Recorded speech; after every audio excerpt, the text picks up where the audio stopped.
जय हिंद, वंदे मातरम। अरमान army lover channel में आपका स्वागत है। कुछ युवा बोल रहे थे कि इंडियन आर्मी की परमानेंट भर्ती के लिए, तो इंडियन आर्मी की भर्ती आ चुकी है। परमानेंट हवलदार एजुकेशन की भर्ती आ चुकी है और उसमें ऑनलाइन स्टार्ट हो चुके हैं। आयु सीमा की बात करते हैं। आयु सीमा उसमें 20 से 25 वर्ष तक है। और इस वीडियो में मैं आपको बताने वाला हूं इंडियन आर्मी एजुकेशन हवलदार भर्ती 2026 ऑनलाइन फॉर्म के बारे में कि कैसे आपको इस भर्ती का फॉर्म फिलअप करना है। गाइज मैं आपको बता दूं कि इंडियन आर्मी ने आपके अग्निवीर के नर्सिंग असिस्टेंट के जो फॉर्म है वो स्टार्ट कर दिए है और आप जो अपना फॉर्म भर पाएंगे वो आप लोग 13 फरवरी 2026 से लेकर के 1 अप्रैल 2026 तक भर पाएंगे। इसमें गाइज आर्मी अग्निवीर के अंदर तो जो आपकी ट्रेड्समैन कलर की वैकेंसी आती है वो आती है, जहां पर 4 साल की सेवा देने का मौका मिलता है। बट जो आपकी नर्सिंग असिस्टेंट की वैकेंसी है, साथ ही साथ जो आपकी एजुकेशन हवलदार की वैकेंसी है, ये अभी भी आपकी परमानेंट है, यानी कि इसको अग्निपथ स्कीम के अंदर नहीं रखा है। इसमें जब आप पहले 4 साल की वैकेंसी आने से पहले, ये स्कीम आने से पहले अप्लाई करते थे और उस वक्त आपको 15 साल की सेवा देने का मौका मिलता था। अभी भी यहाँ पर इसमें आप 15 साल की सेवा देते हैं, इसको अग्निपथ की स्कीम के अंदर नहीं रखा गया, यानी कि ये परमानेंट वैकेंसी है। तो इस वीडियो के अंदर आपको मेनली बताया जाएगा कि कैसे आपको एजुकेशन हवलदार की पोस्ट पर अप्लाई करना है। अगर आप इस पोस्ट पर अप्लाई करना चाहते हैं तो वीडियो को आपको पूरा देखना है। चलिए शुरू करते हैं। अगर आपने अभी तक वीडियो को लाइक शेयर नहीं किया हो तो कर देना और चैनल को सब्सक्राइब कर लेना। फिर जो लिंक मैंने आपको इस वीडियो को डिस्क्रिप्शन में दिया आप ओपन करेंगे। इसको ओपन करने के बाद आपके सामने यहाँ पर फीस की डिटेल आएगी। मैं आपको बता दूं कि सभी कैटेगरी कैंडिडेट को 250 रुपए फीस पे करनी है। इंपोर्टेंट डेट्स मैं आपको बता चुका हूँ कि 13 फरवरी से लेकर के 1 अप्रैल 2026 तक आप फॉर्म भरेंगे एंड एग्जाम आपके 1 जून से लेकर के 15 जून 2026 तक होंगे।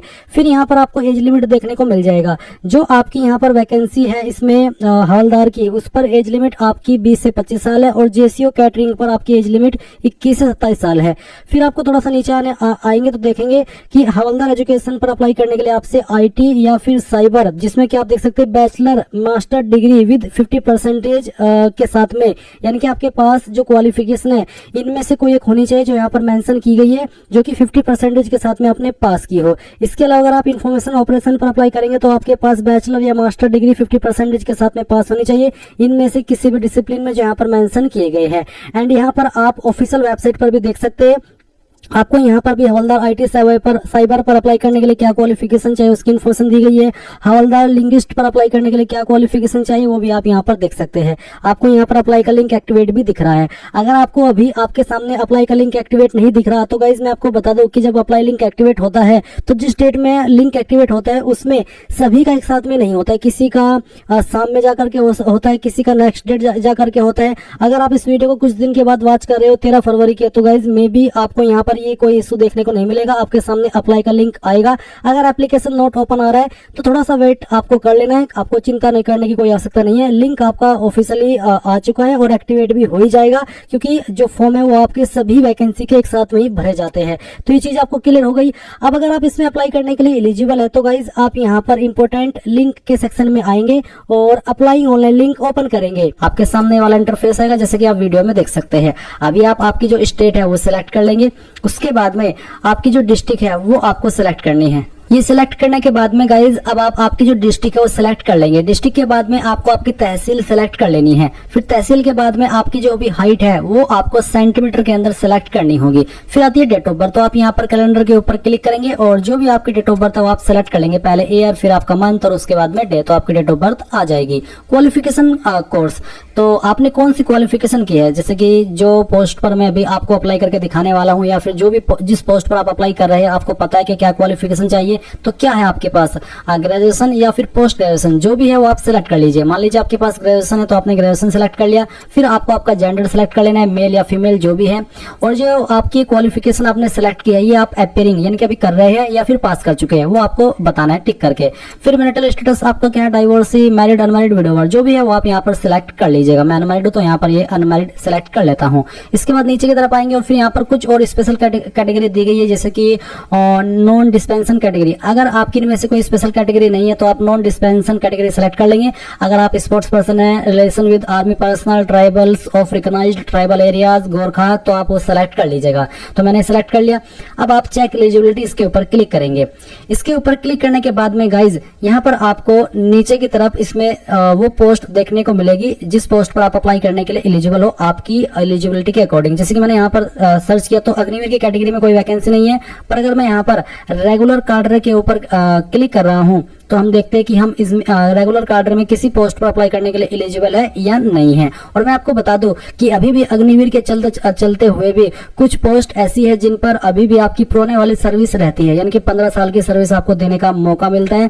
और अग्निवीर का तो आपको पता है कि 4 साल की हो गई है। तो अभी ये जो रेगुलर कार्डर के ऊपर मैंने क्लिक किया, इसमें देख सकते हैं मैं जेसीओ कैटरिंग इस पोस्ट पर अप्लाई करने के लिए एलिजिबल हूँ। फिर जेसीओ आरटी यानी कि जेसीओ रिलीजियस टीचर। इसके अलावा अगर आप अप्लाई कर रहे हैं आपकी एजुकेशन हवलदार पर, तो एजुकेशन हवलदार पर अप्लाई करने के लिए जो क्वालिफिकेशन चाहिए फिर वो आपको यहाँ पर क्वालिफाइंग कोर्स के अंदर सेलेक्ट करनी होगी। और अगर आप यहाँ पर ये जो क्वालिफिकेशन सेलेक्ट कर रहे हैं, एलिजिबिलिटी सेलेक्ट कर रहे हैं, इसके सेलेक्ट करने के बाद में चेक एलिजिबिलिटी के ऊपर क्लिक करते हैं और आपको रेगुलर कार्डर के अंदर आपकी वो पोस्ट दिखाई नहीं दे रही है, तो इसका मतलब है कि आप आपकी एलिजिबिलिटी के अकॉर्डिंग उस पोस्ट पर अप्लाई करने के लिए एलिजिबल नहीं है। तो गाइज मैं आपको बता दूं कि मैंने अभी यहाँ पर एलिजिबिलिटी के अंदर चेंजेस किया है, जिसमें कि मैंने डीओबी को बदला है ताकि आपको एजुकेशन हवलदार की पोस्ट भी दिखा पाऊं। तो मैंने यहाँ पर इसको बदल दिया। अब मैं यहाँ पर रेगुलर कार्डर के ऊपर जब क्लिक कर रहा हूँ तो मेरे सामने जेसीओ कैटरिंग की वैकेंसी, इसके अलावा हवलदार एजुकेशन की वैकेंसी और उसके ऊपर अप्लाई करने के लिए क्या क्वालिफिकेशन चाहिए वो आप देख सकते हैं। फिर जो हवलदार सर्वाइवर ऑटो कैटेगोराफर है उसकी वैकेंसी भी आ रही है। तो इसका मतलब है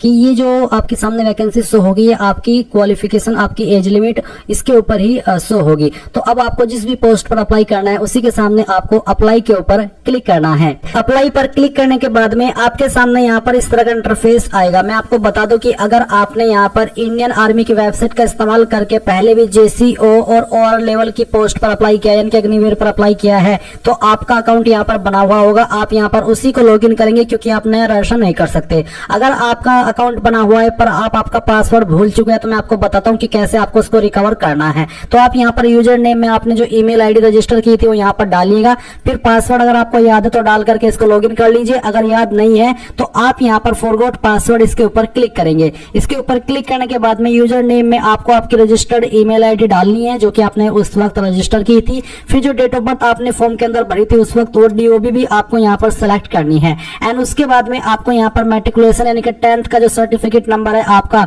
वो आपको यहाँ पर भरना है। एंड फिर जो आपने मोबाइल नंबर आप यहाँ पर रजिस्टर किया था वो नंबर आप यहाँ पर डालिएगा। इसके बाद में आप सबमिट के ऊपर क्लिक करेंगे। इसके बाद में आपकी ईमेल आईडी के ऊपर आपको एक पासवर्ड सेंड कर दिया जाएगा जिसका इस्तेमाल करके आप लॉगिन कर लेंगे। पर गाइज अगर आप फ्रेशर है, आपने इस वेबसाइट का इस्तेमाल करके अभी तक कोई फॉर्म नहीं भरा तो आपको यहाँ पर रजिस्ट्रेशन के ऊपर क्लिक करना है और यहाँ से कंटिन्यू कर देना है। अब कंटिन्यू करने के बाद इंस्ट्रक्शंस आएंगे, आप इन सभी को चेक करने के बाद यहाँ पर कंटिन्यू के ऊपर क्लिक करेंगे। अब आपके सामने यहाँ पर 2 ऑप्शन है लॉगिन करने के या फिर कह लीजिए कि रजिस्ट्रेशन करने के। आपको बोला है कि आपकी जो इन्फॉर्मेशन 10वीं की मार्कशीट के अंदर है वही इन्फॉर्मेशन आपके जो आधार कार्ड है उसके अंदर होनी चाहिए, अलग अलग नहीं होनी चाहिए। अब आपको क्या करना है, आपको सिलेक्ट करना है कि आप आधार नंबर के माध्यम से अप्लाई करना चाहते हैं या फिर मैट्रिकुलेशन सर्टिफिकेट के माध्यम से। मैं दोनों का प्रोसेस बताने वाला हूं। अगर आप आधार नंबर सेलेक्ट करें तो आप आधार नंबर सेलेक्ट करके यहाँ से ओके करेंगे एंड उसके बाद में इस तरह से आपकी जानकारी आएगी। अब आपको confirm to fetch from DigiLocker इसके ऊपर क्लिक करना है। इसके ऊपर क्लिक करने के बाद यहाँ पर आप आपका आधार नंबर एंटर करेंगे, ये कैप्चा कोड डालेंगे और नेक्स्ट के ऊपर क्लिक करेंगे। अब आपके नंबर के ऊपर एक ओटीपी आया होगा उसी नंबर पर जो कि आपने आधार कार्ड के साथ में लिंक कराया है, तो वो ओटीपी आप यहाँ पर डालने के बाद कंटिन्यू करेंगे और कंटिन्यू करने के बाद में आपकी इंफॉर्मेशन जो डिजिलॉकर अकाउंट के ऊपर है यहाँ से फैच की जाएगी। तो आप देख सकते हैं कि आपकी इन्फॉर्मेशन इस तरह से फैच हो चुकी है। आप यहाँ पर आपका जो डोमिसाइल स्टेट है अब वो सिलेक्ट कर लेंगे, जिस भी स्टेट के आप निवासी है। आपका आधार नंबर आपको यहाँ पर फिर से एंटर करना है। कैंडिडेट का नेम यहाँ पर फैच कर लिया गया है वही जो कि आधार कार्ड के अंदर दिया गया है। इसके बाद में आपको यहाँ पर पूछेगा कि क्या आपका नाम आधार कार्ड के अंदर और 10th के सर्टिफिकेट के अंदर सेम है। अगर हाँ तो यस, अगर आप नो करेंगे तो फिर आपको यहाँ पर ये बोला जाएगा कि आप आधार कार्ड के अंदर भी वही नाम करवाइए जो कि आपका 10th के सर्टिफिकेट के अंदर है। इसके बाद में आपको यहाँ पर आपके फादर का नाम देखने को मिलेगा जो कि आधार कार्ड के अंदर है, और फिर आप यहाँ पर नीचे आपके फादर का नाम लिखेंगे वही जो कि आधार कार्ड के अंदर है, और सेम नाम आपका 10th के सर्टिफिकेट के अंदर भी होना चाहिए। इसके बाद आप यहाँ पर मदर का नेम एंटर करेंगे। डीओबी भी आपकी यहाँ पर फैच कर ली गई है, और फिर आपके सामने यही सवाल है कि क्या आपकी डीओबी यहाँ पर जो दी गई है वो आपके 10th के सर्टिफिकेट के अंदर भी है। अगर हाँ तो आप यस कर दीजिए। फिर आप आपकी ईमेल आईडी एंटर करेंगे जो कि आप रजिस्टर करना चाहते हैं, आपका मोबाइल नंबर डालेंगे एंड देन ये कैप्चा कोड फिल करेंगे, और उसके बाद में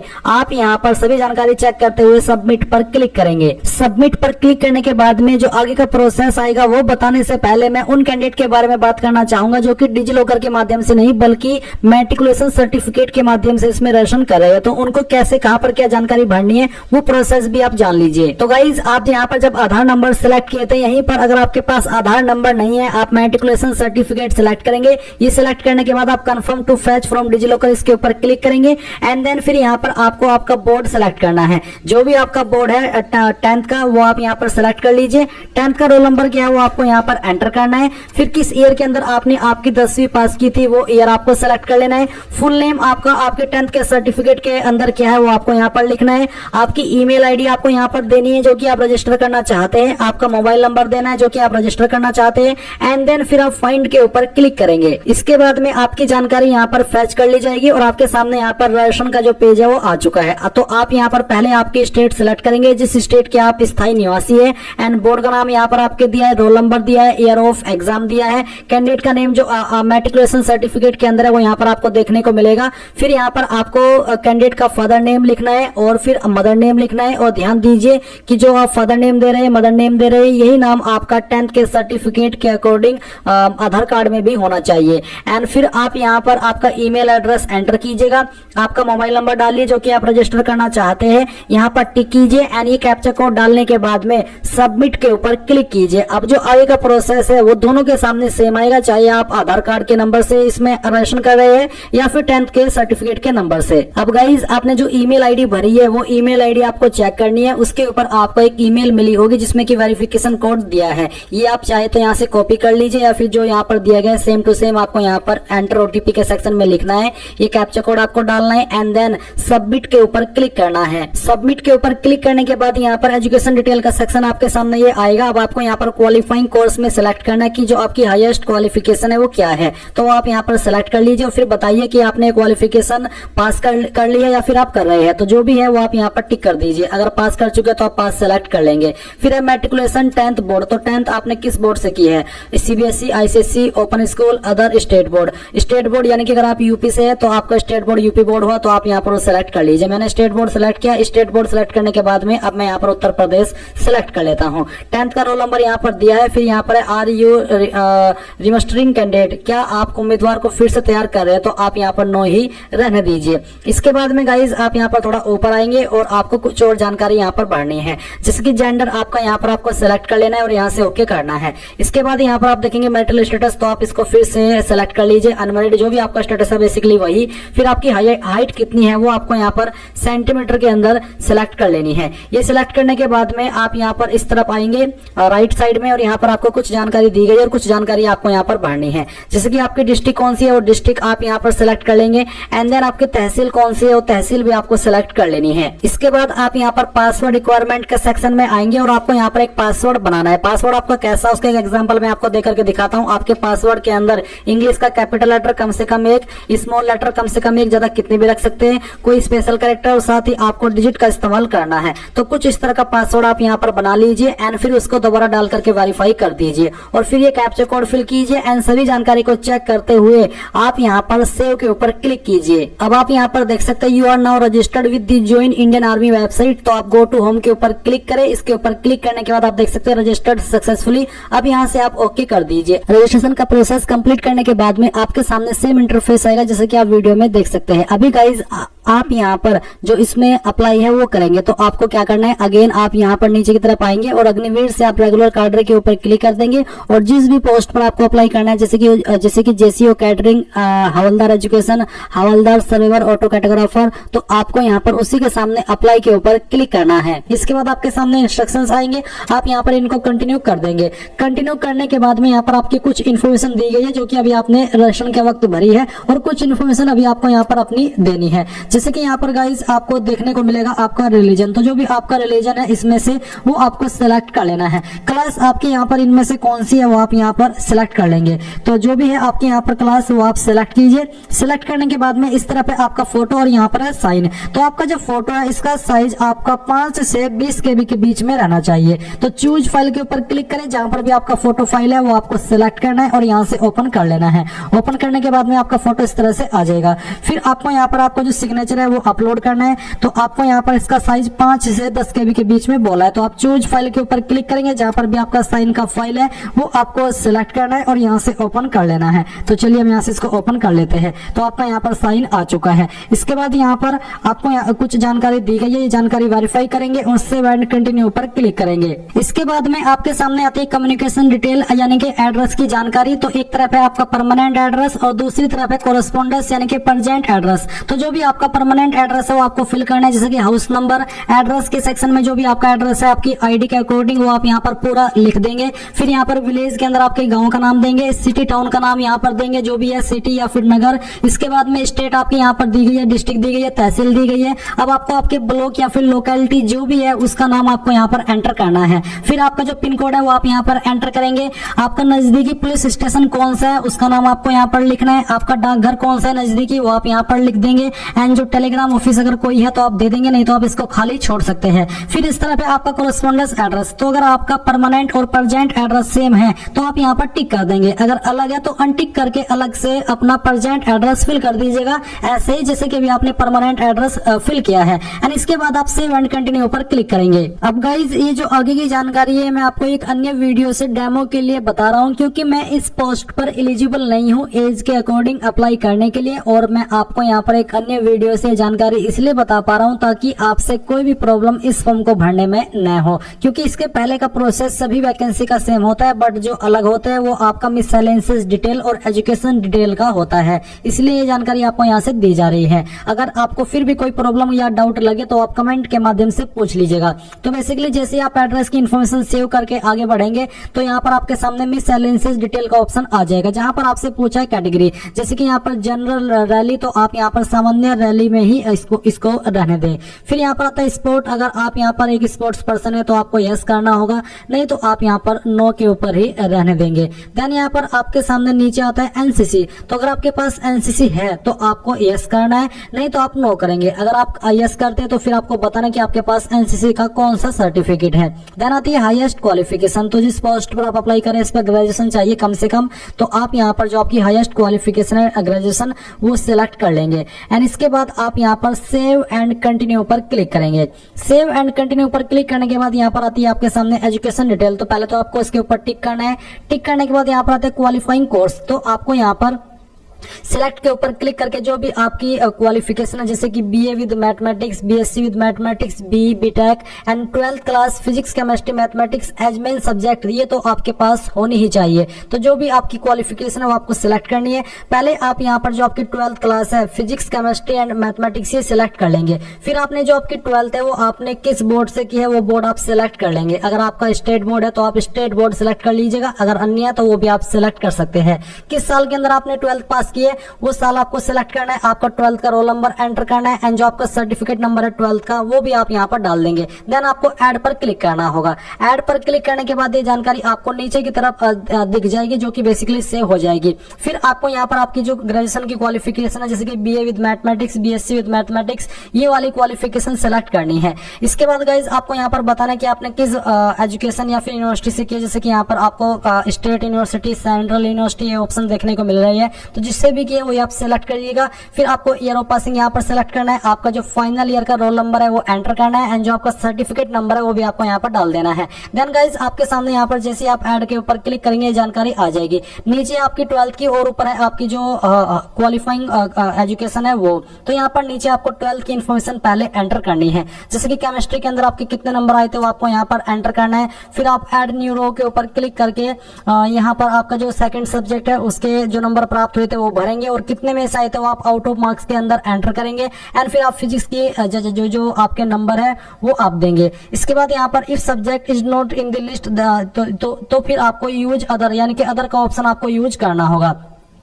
तो बेसिकली इस प्रकार से आप यहाँ पर आपकी क्वालिफिकेशन की जानकारी दे देंगे, जहाँ पर आपने फिजिक्स केमिस्ट्री मैथ के जो नंबर है वो दिए, और फिर जो ऊपर आपकी बीए की क्वालिफिकेशन है या फिर जो आपकी ग्रेजुएशन की क्वालिफिकेशन है वो आपको देखने को मिल रही है। तो ये सभी जानकारी आप यहाँ पर चेक करेंगे, और अगर आपको यहाँ पर ऐड न्यू रो के ऊपर क्लिक करके और भी सब्जेक्ट की जानकारी देनी है तो वो भी आप दे सकते हैं। बेसिकली इसमें 3 मेन सब्जेक्ट की ही जानकारी चाहिए 12th वाली क्वालिफिकेशन के सेक्शन में। अब आपको सेव एंड कंटिन्यू पर क्लिक करना है। आपके सामने आती है एग्जाम सेंटर की चॉइस। तो आप यहाँ पर जैसे कि होम स्टेट देख सकते हैं, होम स्टेट में आपकी होम सिटी कौन सी है वो यहाँ पर दी गई है। फर्स्ट चॉइस स्टेट आपके एग्जाम सेंटर के लिए वो आप यहाँ पर सिलेक्ट करेंगे, फिर उसके अंदर किस सिटी को आप प्रेफरेंस देना चाहते हैं वो सिटी आप यहाँ पर सिलेक्ट कर लेंगे। इसके बाद में सेकंड चॉइस स्टेट कौन सी रहेगी वो आपको यहाँ पर सिलेक्ट कर लेना है, एंड उसकी कौन सी सिटी को आप प्रेफरेंस देना चाहते हैं सेंटर के लिए वो आप सिलेक्ट करेंगे। फिर आपको थर्ड चॉइस भी सिलेक्ट कर लेनी है, जैसे कि अगर मैं थर्ड में उत्तर प्रदेश सिलेक्ट करता हूँ तो यहाँ पर फिर आपको जो आपकी सिटी है उसमें वो आपको सिलेक्ट करनी है। तो यहाँ पर आप 5 चॉइस दे पाएंगे। ये सभी चॉइस देने के बाद में आप सेव एंड कंटिन्यू पर क्लिक करेंगे। नाउ गाइस आपके सामने आपके फॉर्म का प्रीव्यू आ चुका है। आपने जितनी भी जानकारी भरी है आप इन सभी जानकारी को यहाँ पर वेरीफाई करेंगे, और वेरीफाई करने के बाद में अगर आप कोई भी जानकारी एडिट करना चाहते तो आप एडिट के ऊपर क्लिक करके एडिट कर लेंगे। कैंसिल करना चाहते हैं फॉर्म को यहाँ से तो कैंसिल भी कर सकते हैं, नहीं तो आपको यहाँ पर पे के ऊपर क्लिक करना है। पे के ऊपर क्लिक करने के बाद में आपको पेमेंट के पेज पर ट्रांसफर किया जाएगा। आप जिस भी माध्यम से चाहे उसका इस्तेमाल करके अपनी एप्लीकेशन फीस जमा कर पाएंगे। यानी यहाँ पर आपको ये बोला कि ऑनलाइन CEE यानी कि आपका जो ऑनलाइन एग्जाम का एडमिट कार्ड है वो अवेलेबल होगा 10 से 14 दिन पहले जो भी आपकी एग्जाम डेट है उसके। तो गाइज इस प्रकार से आप लोग इस फॉर्म को भर पाएंगे। आई होप ये प्रोसेस आपको पसंद आया हो।